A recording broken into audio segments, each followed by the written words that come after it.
بسم اللہ الرحمن الرحیم۔ السلام علیکم ورحمۃ اللہ وبرکاتہ۔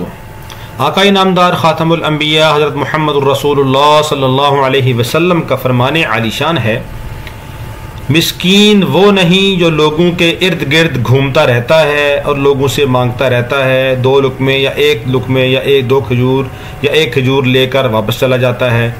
صحابہ اکرام رضی اللہ عنہم اجمعین نے عرض کیا، یا رسول اللہ صلی اللہ علیہ وسلم، پھر مسکین کون ہے؟ تو پاک پیغمبر صلی اللہ علیہ وسلم نے ارشاد فرمایا، جس آدمی کے پاس اتنا خرچہ نہ ہو جو اس کی بنیادی ضروریات پوری کر سکے، اور نہ ہی لوگ اسے مسکین جانتے ہوں، مسکین سمجھتے ہوں کہ اس کو صدقہ خیرات دیں، اور نہ ہی وہ لوگوں سے کچھ مانگتا ہو۔ یعنی حقیقی مسکین وہ ہے کہ جس کے پاس ضروریات زندگی کے لیے کچھ بھی نہ ہو یا بہت کم ہو، اور لوگوں سے وہ مانگتا بھی نہیں ہے، صدقہ خیرات بھی لوگ ان کو نہیں دیتے، تو اصل مسکین وہ ہیں۔ تو معلوم ہوا کہ جو سفید پوش لوگ ہمارے معاشرے میں ہیں، ہمیں ان کا خیال زیادہ رکھنا چاہیے، بجائے اس کے کہ جو آج کل بھکاری مانگنے والے گھروں میں آ جاتے ہیں، یہ دکانوں پہ آتے ہیں، یہ اڈوں پہ کھڑے ہوتے ہیں، تو یہ آج کل اکثر پیشہ ور ہیں۔ ان میں سے سفید پوش لوگ یا مستحق لوگ بہت کم ہیں۔ اللہ ہم سب کو دوسروں کی مدد کرنے کی توفیق عطا فرمائے۔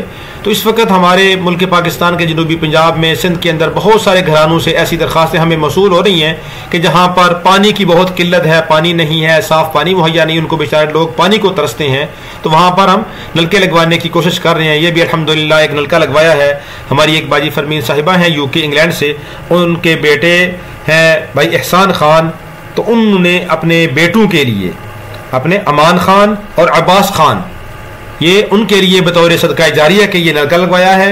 اللہ رب العالمین اس کو اپنی بارگاہ عالیہ میں قبول فرمائے۔ اس صدقہ جاریہ کی برکت سے عباس خان، امان خان دونوں بھائیوں کے اللہ زندگی میں برکت نصیب فرمائے، ان کے والد محترم احسان خان، ان کی زندگی میں برکت نصیب فرمائے۔ اللہ رب العالمین ان کو دنیا آخرت کی ساری نعمتیں نصیب فرمائے، دنیا آخرت کی ساری پریشانیاں اللہ تعالیٰ دور فرمائے۔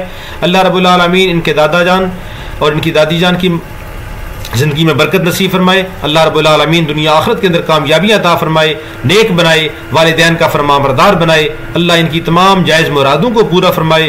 اللہ رب العالمین ان کو دنیا آخرت کے اندر ہمیشہ کی نعمتیں نصیب فرمائے اور ہمیشہ دوسروں کا خیال رکھنے کی توفیق عطا فرمائے۔ السلام علیکم ورحمۃ اللہ۔